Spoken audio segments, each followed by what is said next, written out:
Hello and welcome to the AFL Fantasy Review for Round 8. It's George from Fantasy Take TV, and we'll discuss how we went this week and what our trade plans are. So we scored 2004.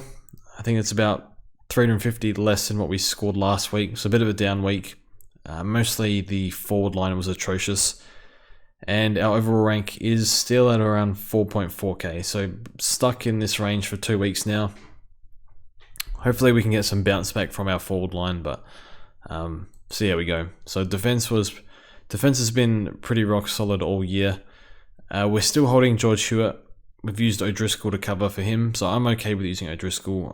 He played North this week, so figured maybe a good score. But if he can keep getting us 60s, it's not great, but it'll help us in the long run as we keep doing trades to help upgrade the team to cover for Hewitt. So we're still holding him. Yeah, Short, Crisp, Whitfield, all really solid. Sicily was great for Supercoach, only the 88 for Fantasy, that's fine. Still think he's top 6, if not top 8. And Dacos has been very solid, so still feel okay with him on the field. Not super safe, but better than most of just about any other rookie, besides maybe Nick Martin. So yeah, keep running that with that defense.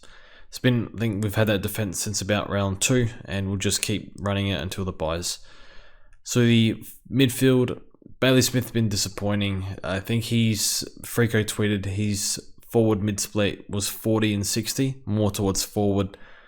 I guess that was a risk with bringing in a Dogs mid who's versatile. So I have to wear that one. Haven't got any of the big scores from him. We got him for 920k when his average was 135. It's now down to 119. So that's failed trade-in.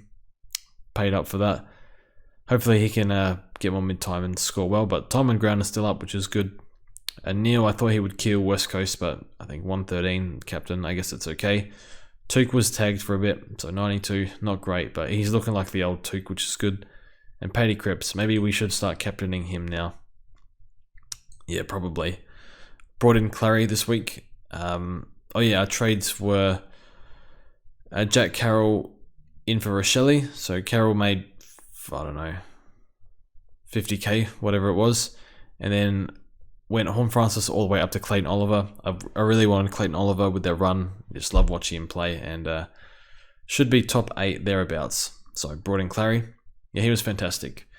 Matt Rao, it's time to go for Matt Rao, and then Nick Martin. He's averaging 89, so I think we just hold him through the buys because a lot of forwards are struggling right now, and he's not. So I think we just keep holding. Brought in Carroll and fielded him. We brought in Greg Clark early, and the plan was to field him, but we needed to bring in either McComb or Carroll. Save the money, went for Carroll, who did 5 points better, so I think that's fine. So hopefully they don't see our field again. He doesn't see our field again until the buy rounds. Rucks were very disappointing, or Gorn was very disappointing, 67. I think the Saints were kind of competing with him in the air. Again, like he's had a lot of matchups the past few weeks where he can just do whatever the hell he wants, and teams are like stupidly kicking to him. It's a bit annoying if you don't have him. I didn't have him for a while, but the Saints definitely had a plan for him, and that was to compete with him in the air, stop letting him intercept. I think he only took maybe 1 or 2 intercepts from my eye, whereas he's been taking more than that most weeks. So couldn't hold a few marks because they contested those contested marks a lot. And then Priest standard 90-ish, 96 is averaging. So yeah, solid, keep fielding him. Sam Hayes ticking along on the bench. He's up to 340, so hopefully he keeps making money. Forward line was a disaster. So the other one, for the big 6, I could have had a DeGoey instead of Brody, and that would have been the 60s forward line. So unfortunately, we just had the 5 of them. So Dunkley played a bit forward. That's whatever. Heaney's role's not super great at the moment, but he kicked 0 goals, 3. He kicks 2, probably up to 80 odd. So Heaney's Heaney. It's whatever. Then Cogs' role's quite bad. What's his average? 88. So I think he has to go eventually, but still playing okay. Could go back into the midfield as well. Butters can go. Not this week we'll hold because he plays North. Even if he scores well, he's gone next week. Brody's been good. has a few down games, Brody. I guess that happens when you spend over a quarter on the bench every game. But I think we'll just keep holding. Rosie was okay. I know the score is 67, but the TOG is good. The roll was good. Dogs mids may be hard to score against. I don't know. I definitely think he played a lot better than Butters, but apparently they scored the same. So I probably rather hold Rosie at this stage, but we'll get another week to look at it. We have Dixon. Durden's just been whatever rook. He's made 140k in 8 weeks, and then Mead has to go Dixon as well. So moving on to our team for this week. So our trades this week are in Darcy Cameron, out Matt Rao. So just bank the whatever that is, 50, 60k. And then we'll grab Cooper Stevens for Hugh Dixon. Just do a downgrade to get money for next week. So 222k in the bank. Honestly, I think Darcy Cameron is must-have. Just because the ceiling of him, he looks really good. He takes a lot of marks around the ground.